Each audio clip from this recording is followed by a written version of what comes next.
My name is Emily Kelly. Today is June 13th, and I'm interviewing Randy Palmberg at the Newkirk Public Library. So, I'm going to ask the first question. What motivated you to join the military? A letter. I received a letter in the mail saying that my friends and neighbors from the local draft board wanted me to go into the military. I didn't recognize any name on the paperwork. I had no idea who these friends and neighbors were. I was the fourth of my family to receive that letter in 18 months. Tell me a little more about your time in basic training. I don't remember a whole lot about basic training, other than I went in weighing about 200 pounds and came out about 170 to 175. There was a lot of exercise, a lot of hard work. We were taught firearms. We could tear down and put it back together, the M14 that we used at that time, in less than a minute. I qualified as an expert shot, but I had been using a rifle and such as that for most of my life at the time. I was raised in a small community in western Kansas and did a lot of farm work and things of that nature. We were given the opportunity to do that type of stuff. I was used to working hard. One of 8 children. Mom and Dad were self-employed, and we all worked. I was always deceptively slow on my feet, so I got to run the 2-mile qualifier the second time to get under 8 minutes, which wasn't fun either. What was your primary job after training? When I received my orders to leave Fort Rucker, Alabama, where I did my basic training, I went to Fort Rucker, Alabama. I went from Fort Leonard, rather, to Fort Rucker, Alabama, to be a fixed-wing mechanic. Fixed wing being not a helicopter mechanic. I was put into formations every day for about 3 weeks, and everybody that went there with me, and a lot of new people left before I did, and then they called me and about 20, 25 other guys out, and were offered the opportunity to become air traffic controllers. The advantage of that was, this was during the Vietnam era. There had been no air traffic controllers killed the first 4, 5, 6 years of Vietnam. At the end, there had been 2. One of them was one of my instructors. So being a safer MOS, because the enemy doesn't care if somebody's in that tower saying, "Take off, take off." They wanted to keep the planes from taking off, so all the rounds were shot at the planes or the pilot's quarters, because without the airplanes, the air traffic controller is not going to accomplish anything. So I was an air traffic controller for 3 years. That was part of the deal, was that we had to extend for 1 extra year rather than just 2 years in service at that time. Where did you serve the majority of your time in service? A majority of the 3 years, there wasn't really a majority as such. Fort Rucker was where my training was, and after I came back from overseas, I returned to Fort Rucker. So I was there probably almost 2 years out of my, well, not quite 2 years of my time. When I finished my air traffic control school, I received orders to go to Da Nang, Vietnam.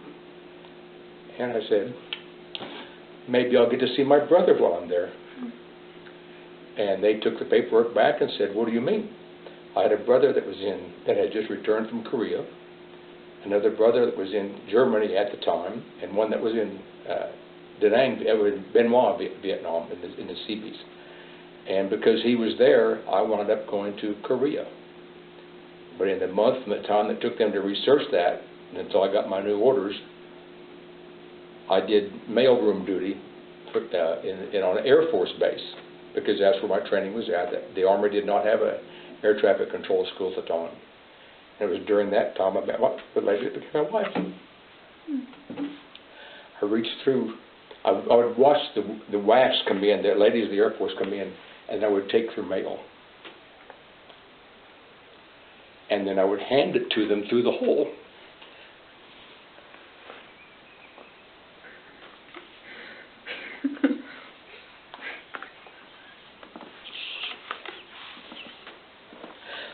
That's how we met.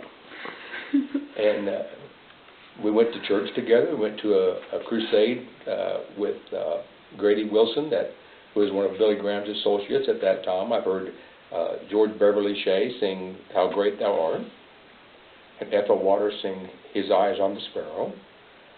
and a variety of others. And they're the composers and writers of that music.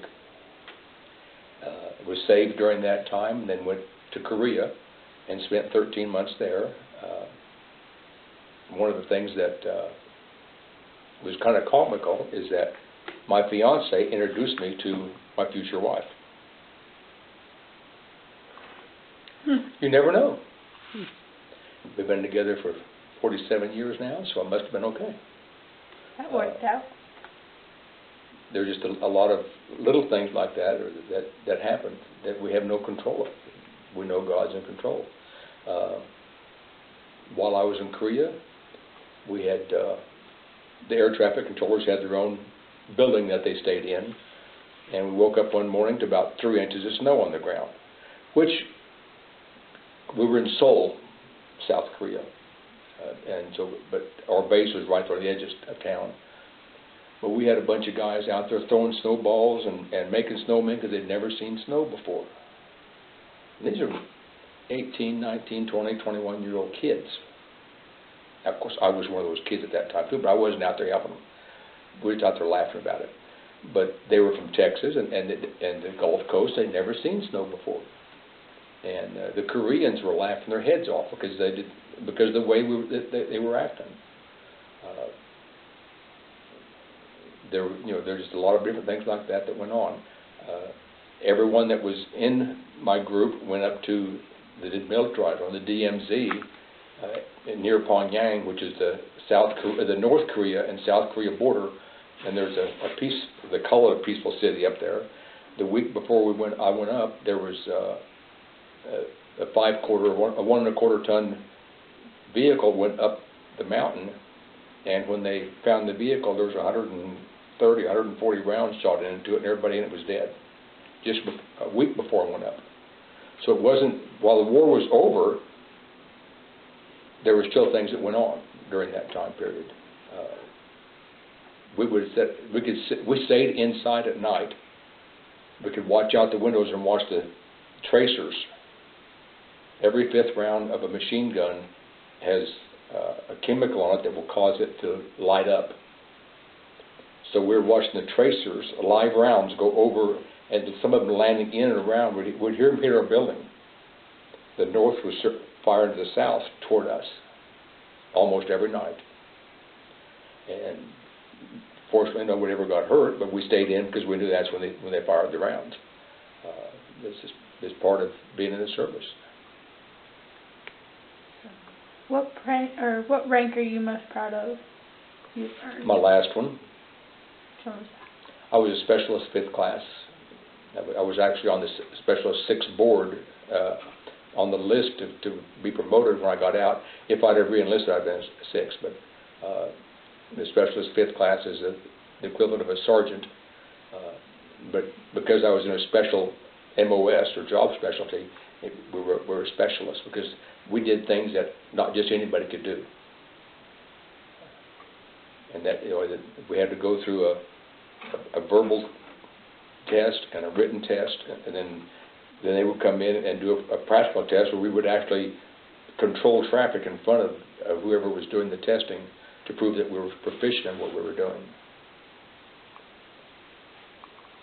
Which medals or citations are you most honored to have received, and why?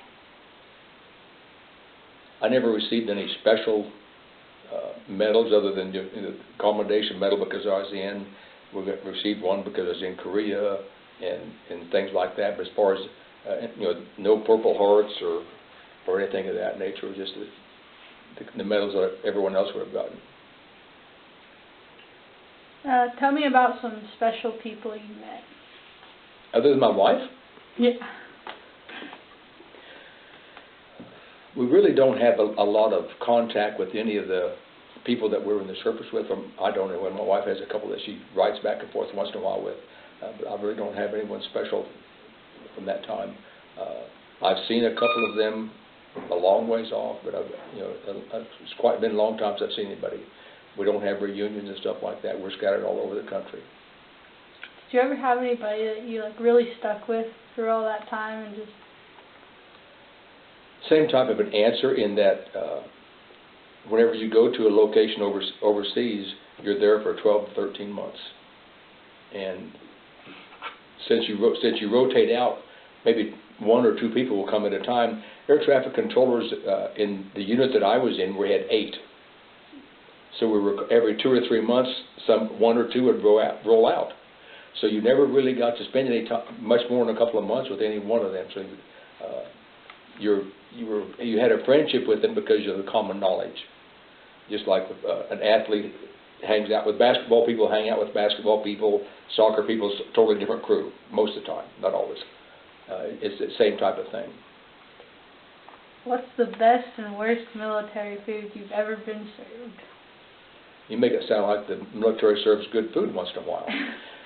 The best food that I actually ever had was while I was in advanced training in air traffic control school. The reason being, as I mentioned earlier, that the Army did not have an air traffic control school, so we wound up on an Air Force base. And when you eat in the Army, you go in and they say, this is your choice. You have 1 meat, 1 vegetable, 1 type of potatoes, that's it. The Air Force had a smorgasbord. You had a choice of 3 or 4 different meats, or whatever, right on down the line. Half dozen different desserts. Most time in the Army, you're doing good to get a dessert. If it was tasted like yesterday's. So anything in the Air Force was the best food I ever had. They had something that we referred to as SOS. I'm not going to describe it how we described it, but it was chipped beef on toast. Beef gravy. Thin beef gravy on a slice of toast to soften it up.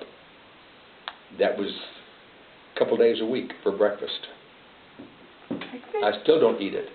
It would not be comparable. It would be similar, okay, to biscuits and gravy, except it was dry toast and runny gravy. It was not exciting. Mm-hmm.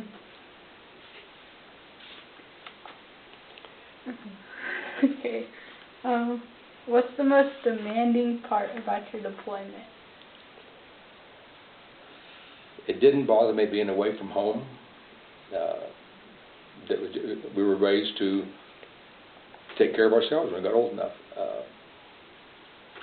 Probably the hardest part was just being in a totally foreign country.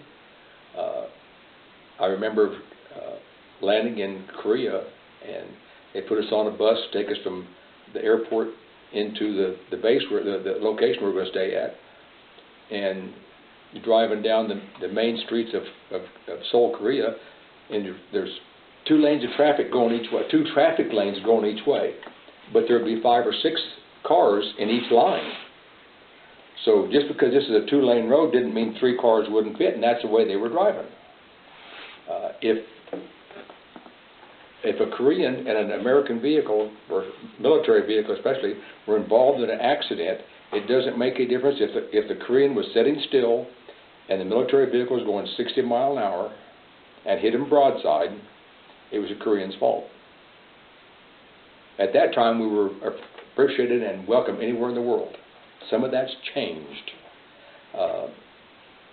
But as we were driving along, it was not unusual to see somebody standing by a fence and water running down across the sidewalk.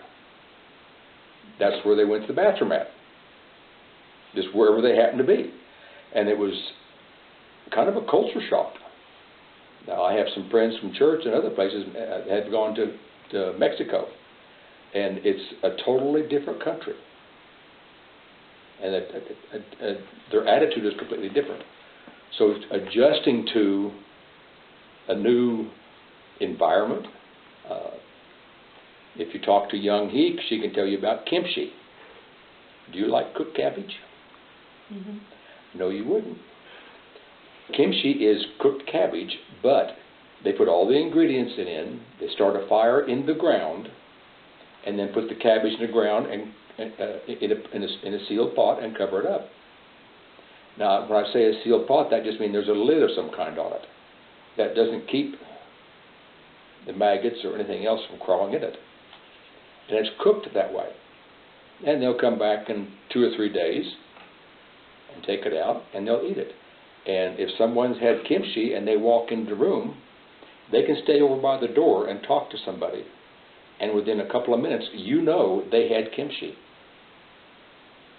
That kimchi from the store, Hmm?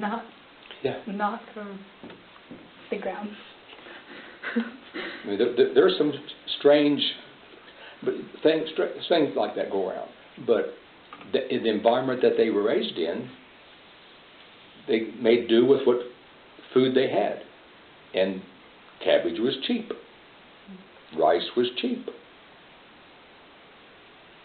How does your military experience affect your life today? Well, I was, and still am, a loner. I'd rather work myself. I'm a introvert. There's that face again. I'd rather be by myself. I've learned to do the other, but I prefer working by myself. I don't mind not being around people, but in the things I've done in my life since then, I get around people a lot better. That's one thing the military has allowed me to do, is to change to meet the situation.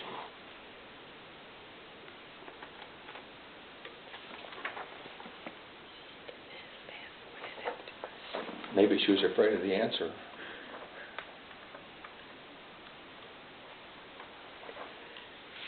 Tell me a funny story you've experienced that could only happen in the military. I haven't yet.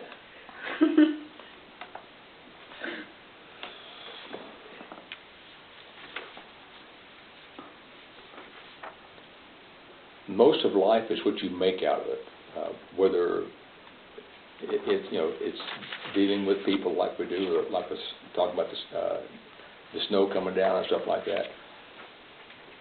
I've always tended to take, life is serious, but at the same time, you can't change what's going on around you. As far as funny stories that would have only happened in the military is just a piece of life, in that the same things that happen on the civilian side can happen in the military.